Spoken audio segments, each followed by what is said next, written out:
Hello and welcome to Can Month Day 1! It's finally happening!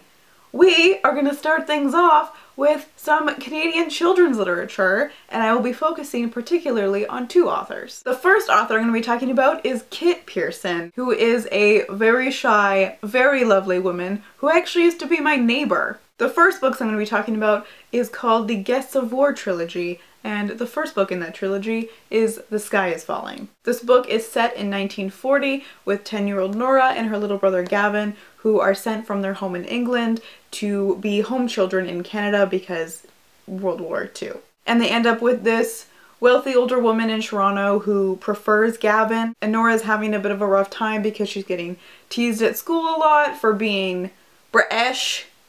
That was offensive. And she's missing home, missing her family, doesn't feel like she really belongs, and it's just generally just not having a great time. The second book in the trilogy is Looking at the Moon, and this book, definitely my favorite. Also, these are all really amazing 90s covers, and I love them. This book is set in 1943, so we've jumped ahead about 3 years, and they are spending the summer in cottage country in Ontario with all of the extended family of the woman that they are staying with. It's interesting too because it kind of gets into how particularly Nora is treated in the family, because sometimes she's elevated to the status of being an equal within the family as everyone, and then sometimes everyone's kind of horrible to her because they see her as an outsider, and whenever anyone is frustrated, a lot of the times they do just kind of take it out on Nora. Of course, she's still worrying about her family, and she's starting to feel more and more guilty because she can't remember them as much anymore, and she's forgetting more and more about what her life is like there. And she's turning 13 and having to deal with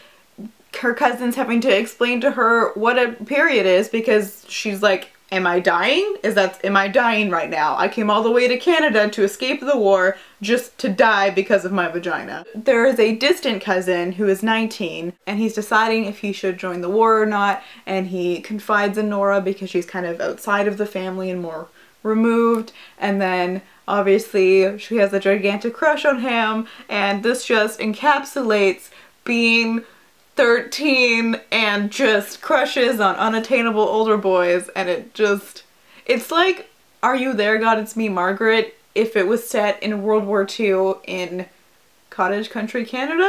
The last book in the trilogy is The Lights Go On Again, which is set in 1945 as World War II is kind of coming to an end. And this time it switches to Gavin's perspective, who is now 10 years old.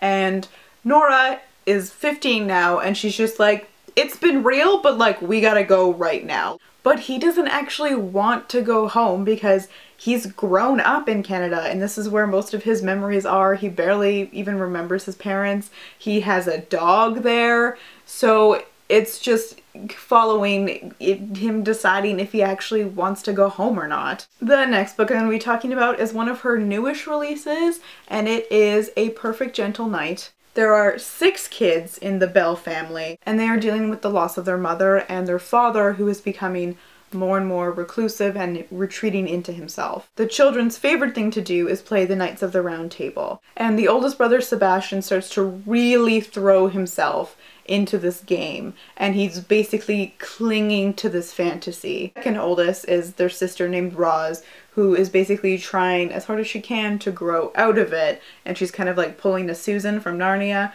and Dar starts doing more teenage girl things. So then we have 11-year-old Carrie, who is caught in the middle of it because her older brother is trying to pull her farther into the fantasy, and then her older sister is trying to pull her out of it and kind of impose the proper teenage girl stuff that she's doing onto Carrie. Obviously there's a lot of reference to stories about King Arthur and the Knights of the Round Table, which is really cool because I read all of that stuff when I was younger too. It's just about growing up and loss and family.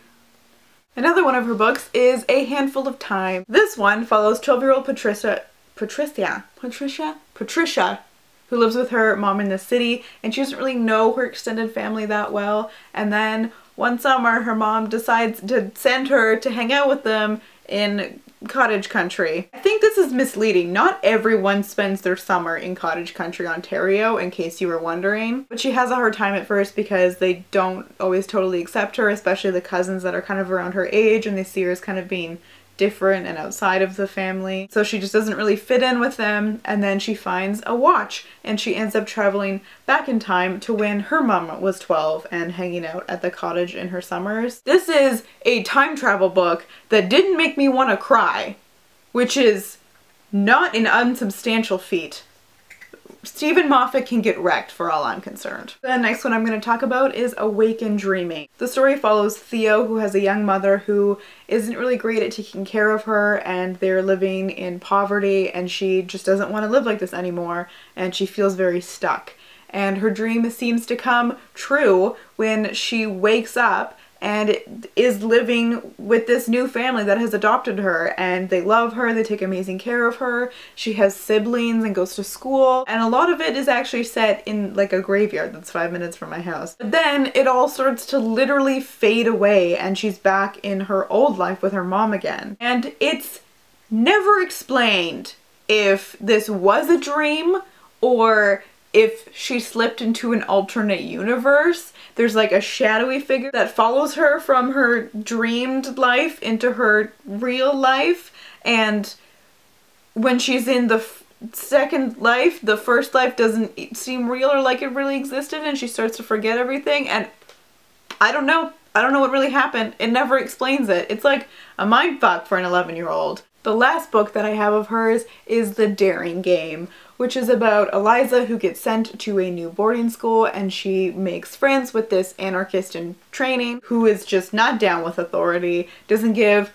a single freety frack about what other people think, and they start this daring game with all of the girls in their little dorm area. It's not my favorite, but it is still very good. The other author I'm going to be talking about today is Lucy Maud Montgomery, or L.M. Montgomery, who wrote the Anne of Green Gables series. I'm not going to be talking about Anne of Green Gables in this video because there's going to be a whole nother video on it because I'm in the middle of reading that right now. The two books that I have of hers that I'm going to be talking about were written in the post-Anne era. So the first one is The Story Girl. This book is about Sarah Stanley, who is 14, and she is known as the Story Girl because she has captivated this entire town with the amazing stories she's able to tell. So it follows this group of children that she's friends with, and her, of course. It's just a very cute, homey, heartwarming story.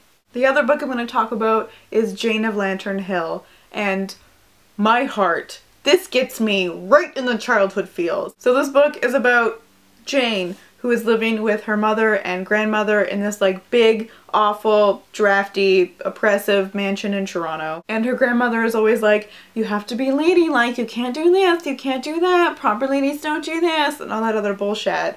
And so she's obviously very unhappy. She grew up thinking her whole life that her father had died, but it turns out he's living in PEI. So once she finds this out, she is sent for the summer to go live with her dad in Lantern Hill in PEI, and she gets to do all the stuff that she loves to do there and builds a relationship with her father.